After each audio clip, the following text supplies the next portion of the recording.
fast, sitting here praying that this night's gonna last. You got it all on tap, I'm loving your vibe, always have your back. We like all the same tracks, listen all night in the sheets all black. Halo semua, salam sejahtera Malaysia, tuan-tuan dan puan yang amat dihormati. Seperti yang kita tahu, 31 Januari ini, Kebawah Duli Yang Maha Mulia Yang di-Pertuan Agong akan diganti kepada Baginda Yang di-Pertuan Agong ke-17, yaitu Sultan Johor, Baginda Sultan Johor. Tetapi kenapa di akhir penggal Yang di-Pertuan Agong, Al-Sultan Abdullah Riayatuddin Al-Mustafa Billah Shah, tiba-tiba kedengaran banyak berita berkaitan dengan bertukar kerajaan, menggulingkan kerajaan. Nah, siapapun juga pihak yang coba menggemparkan ataupun yang coba menimbulkan perkara ini, yang bagi saya menimbulkan huru hara ini, yang tergesa-gesa nak ganti kerajaan, nak tukar kerajaan di akhir penggal Yang di-Pertuan Agong Al-Sultan Abdullah, bagi saya siapapun juga pihak ini perlu dikenakan tindakan. Kita juga dengar ada fitnah lah, ada berita palsu berkaitan dengan isu ini, yaitu untuk menggulingkan kerajaan. Tetapi pada akhirnya dinafikan bahwa perkara ini tidak benar, seperti yang dinyatakan Timbalan Perdana Menteri Zahid Hamidi. SD Langkah Dubai itu tidak sah. Bahkan Datuk Seri Anwar Ibrahim sebagai Perdana Menteri pun telah menyatakan tidak ingin melayan perkara kecil sebegini.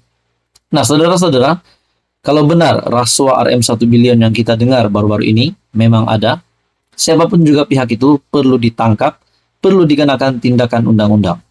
Nah, sesuai dengan perkongsian daripada Syabuddin, ganggu Agong dengan isu jatuhkan kerajaan di akhir tempo pemerintahan, suatu perbuatan biadab kepada raja.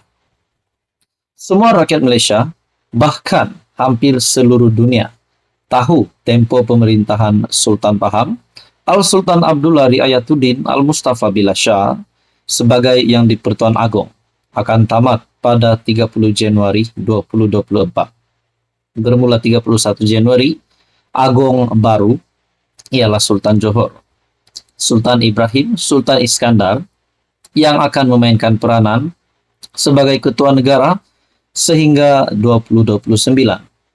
Pada bulan-bulan terakhir sebelum menamatkan tempoh pemerintahannya, Sultan Abdullah sepatutnya diberikan ruang waktu yang tenang dan menyenangkan, bukan diganggu dengan gagap gempita mahu menjatuhkan kerajaan. Kalau ia pun mahu menjatuhkan kerajaan, kenapa tidak dilakukan sebelum ini atau tunggu selepas Agong baru memulakan tugas? Lagi pula jika diteliti, selain tiada asas sokongan untuk menjatuhkan kerajaan ketika ini, Blok Pembangkang juga tidak memanfaatkan peluang yang tersedia. Sebaik Anwar dilantik sebagai PM, penegasan pertama ialah agar usul percaya di Parlimen dibentangkan terhadapnya. Tujuan Anwar berbuat demikian tidak lain ialah agar keabsahannya tidak dipertikaikan lagi oleh mana-mana pihak. Jika tidak, apa guna usul undi percaya? Kiranya sepanjang masa ada saja cerita kerajaan mahu dijatuhkan. Sekali lagi mereka nampaknya tidak mampu melakukan apa-apa. Dengan itu mengapa baru sekarang kecoh-kecoh semula dengan cerita mahu menjatuhkan kerajaan?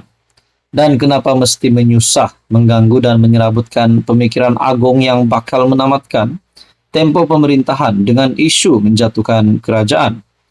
Tidak bolehkah Sultan Abdullah diberikan laluan yang tenang dan damai di akhir pemerintahan Baginda? Sudah sampai masanya untuk pihak berkuasa bertindak lebih tegas dan meminimalkan kompromi. Sekian saja, teruskan bersama di dalam channel ini. Halo semua, salam sejahtera Malaysia. Selamat datang ke channel Fels Lifestyle. Teman-teman dan puan, ada satu isu hangat hari ini yang saya ambil maklumat ini daripada Syabuddin Husin ataupun syabuddin.com yang menyebut nama Perdana Menteri yang ke-11, calon Perdana Menteri yang ke-11.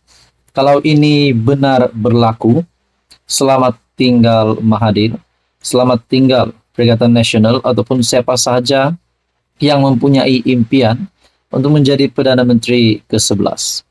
Nah, saudara-saudara umum juga mengetahui berkaitan dengan keputusan terkini pembebasan Najib Razak, di mana peguam Najib sendiri membuat pengakuan, seorang peguam sendiri membuat pengakuan bahwa Najib sendiri tak tahu bila pengampunannya akan dibincangkan. Satu perkongsian daripada Syahabuddin Husin ataupun syahabuddin.com, Najib Perdana Menteri ke-11, menurut laporan yang belum dapat dipastikan kesahihannya, nasib Najib Razak sama ada kekal berada di penjara atau dibebaskan akan diketahui sebelum ujung bulan. Semalam, Channel News Asia atau CNA melaporkan lembaga pengampunan akan mengadakan mesyuaratnya pada minggu ketiga bulan Januari. Kata laporan itu, permohonan pengampunan akan dibincangkan dalam mesyuarat tersebut dan bekas Perdana Menteri itu mungkin akan diberi pengampunannya, seterusnya dibebaskan dari penjara. Bagaimanapun, peguam Najib, Syafi Abdullah, menolak laporan CNA itu atas sandaran mereka tidak pernah dimaklumkan mengenainya. Kami sebagai peguam Najib tidak pernah dimaklumkan berkenaan tarik mesyuarat lembaga pengampunan, atau jika ada berkaitan permohonan pengampunan anak guam kami, maka kami jadi tergamam bagaimana CNA telah membuat spekulasi dengan berita tidak berasas ini, katanya dalam satu kenyataan. Lembaga pengampunan wilayah persekutuan dipengerusikan oleh Yang di-Pertuan Agong dengan anggota lain ialah Menteri Wilayah Persekutuan, Peguam Negara, serta 3 lagi yang dilantik Agong. Berikutan laporan CNA itu, meskipun isu menjatuhkan kerajaan masih diperbualkan, tetapi sejak semalam, lebih ramai yang berminat untuk berspekulasi mengenai nasib Najib. Ada peluangkah Najib dibebaskan? Sebahagian besar merasakan anak sulung Tun Razak itu mempunyai peluang cerah untuk dibebaskan, manakala segelintir masih menanggapinya peluangnya 50-50. Ada pula yang mengakui turut bermimpi berjumpa Najib dalam keadaan ceria dan tersenyum pada malam sebelum berita CNA dilaporkan media tempatan.